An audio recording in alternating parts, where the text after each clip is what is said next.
చేతగాని వ్యవస్థలో చేతగాని సీఎం. ఇది కాదండి ప్రజలు కోరుకునేది. లక్షల కోట్లు, కొన్ని ప్రాజెక్టులు, ఇంత బియ్యం, ఇంత కరెంట్.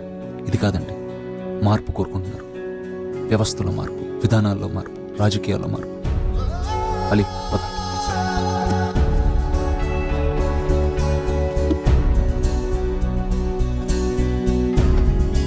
మీలో ఒక లీడర్ని చూస్తున్నాను సార్.